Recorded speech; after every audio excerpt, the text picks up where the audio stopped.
Okay, Keith, mate, let's talk about a great system for players to use, two-step slice fix, Yes. right? Now, that one there, quite straight. The two main variables that affect the way the ball flies are club path, club face angle. Yep. If players for the right hand are a big slicing, curving over into the trees, what can they do to fix that?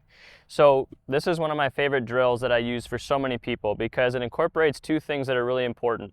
One is it has an element of kind of just an external focus. So we're simply just trying to avoid something. I call it an avoidance drill. You maybe have heard of that before. Yeah. So basically we're going to put an alignment stick in a situation, in a place where the player cannot swing over the top anymore. Okay. So it forces them to make the correct movement with the golf club. And then we add one internal thought, which is we got to square that club face up. Now you can make it an external thought by doing, various things to the player and cueing them and making them think about the way you want it to think.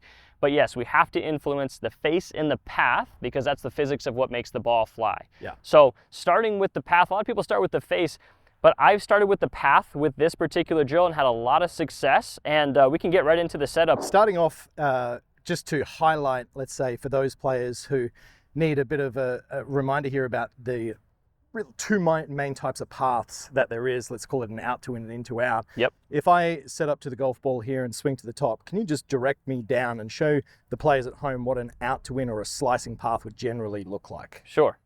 So as Kerrod goes to the top up here, it's basically when this right shoulder gets really high above the left shoulder, the arms and club pitch out well in front of the golfer here. It creates this scenario where there's this outward diagonal. If we use this alignment stick along his toe line as a reference point, his club shaft kind of matches that alignment stick there. So if this is 6 o'clock, we'll call that out towards 5 o'clock, maybe 4:30, where the club shaft is. And then obviously the second ingredient, the one that's obviously important as well, is this club face angle. So if we go off this leading edge right here, we'll see a player with the leading edge that's kind of tilting back this way behind Kerrod, or somewhere in here. But generally when we see the slice, that face is here. Yeah. And you can kind of, if you imagine like tennis, soccer, how do I make a ball curve that way? If I'm going to hit a drop shot in tennis, if my palm is the racket, I'm coming down and across it, right? I'm coming across the golf ball like that. I'm coming across the tennis ball. Soccer, if I want to make it curve that way, I'm coming down with my leg and I'm going to strike that ball with the outside of my foot, makes that ball curve that way. So it's a glancing shot across that ball,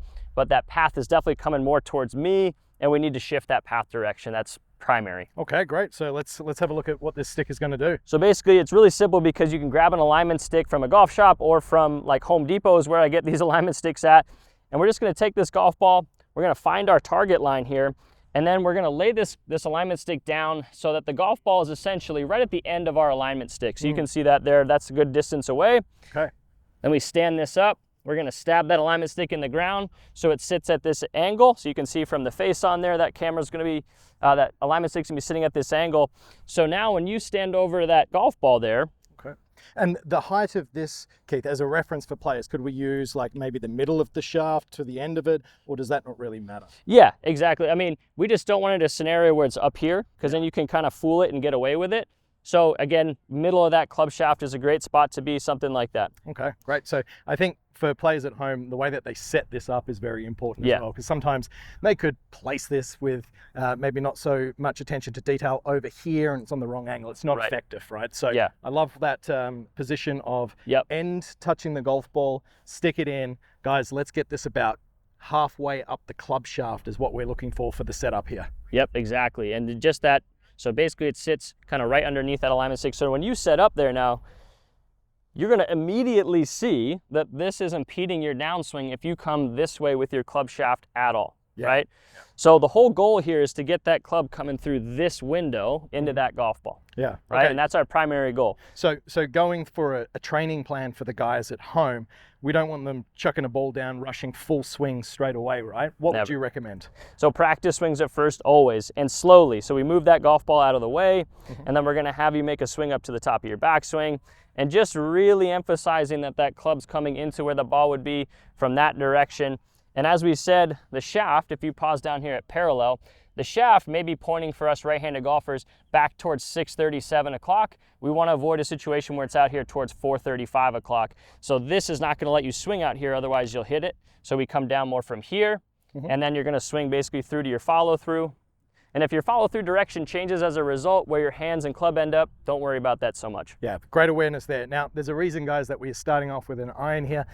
I'm sure you're asking yourself, well, what about driver? Same thing. However, as soon as we grab driver and we try and do this exercise at speed and everything that goes along with trying to hit that ball as hard as we can, there's a good chance we'll collect this straight away. So yes. Slow, very considered to start off, Keith, very important. Yes, exactly.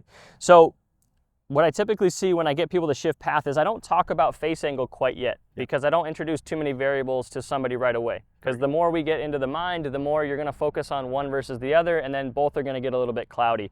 So I just have the player swing underneath the alignment stick. Okay, make a couple of practice swings underneath that stick. No golf ball, nice and methodical, nice and smooth. Just quickly touch on intent of hitting the ground and not missing. Yes, exactly. We want to get a pretty audible brush of that grass as you come down. Even if you start taking a little bit of a divot, go for it. I think too many players are scared to, make that brush. We want to hear that contact with the bottom of the club and the top of those blades of grass. Yeah. That's obviously just a good awareness and practice exercise. All golf swing is building more awareness. Yep. Where's your golf club in space at any given time? Yeah. Is it behind your hands? Is it in front of your hands? Where's it brushing relative to the grass? Like the best players that I've come across, they just have more awareness of their body and their golf club because they've trained it.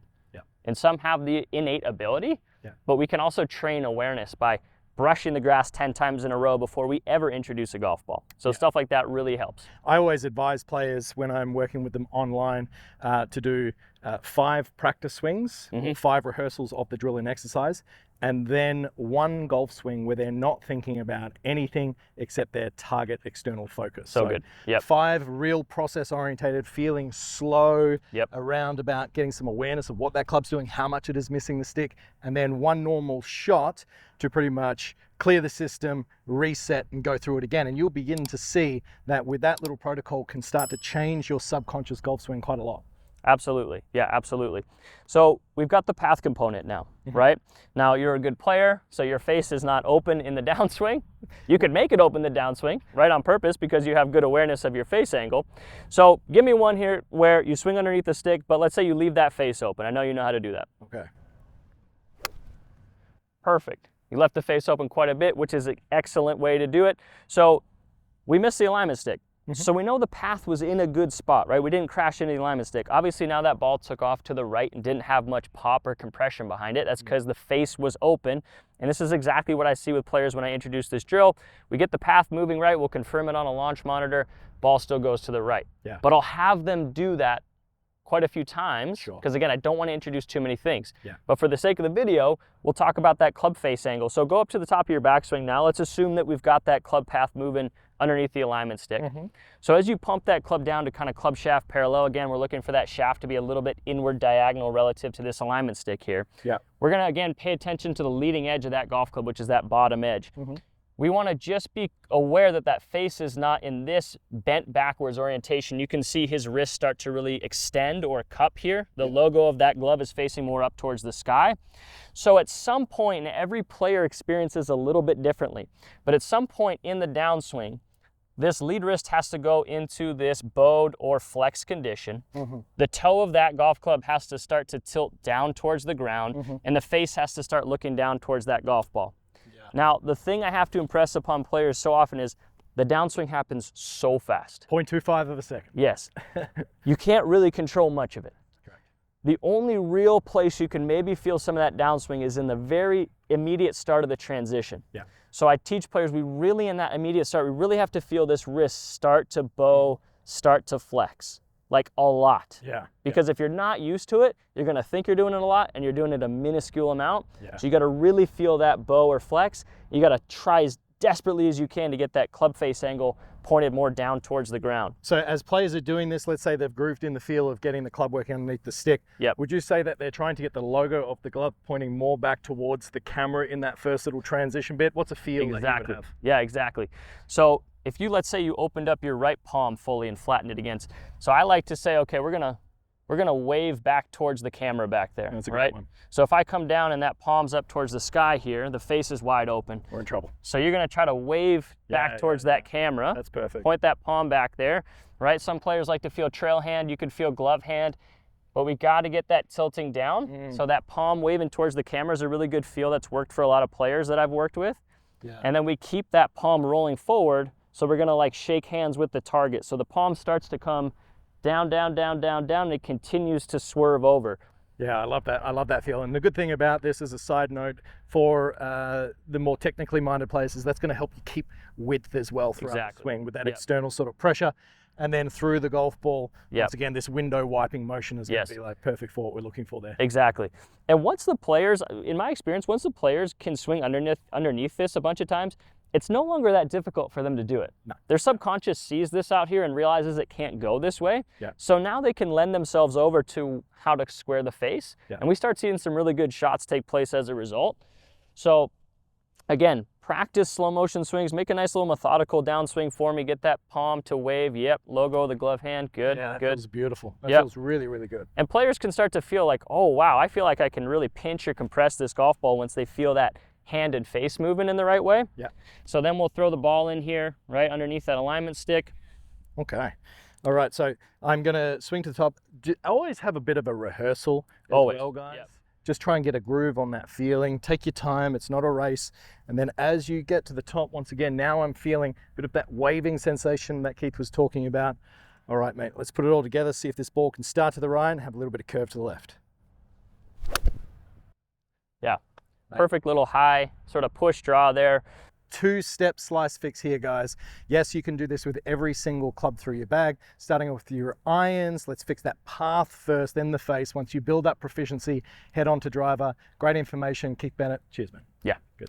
Thanks for watching this video. YouTube thinks that you would benefit from watching this one next. So click that card and it could be the tip that you need to take your game to the next level. I'll see you next time.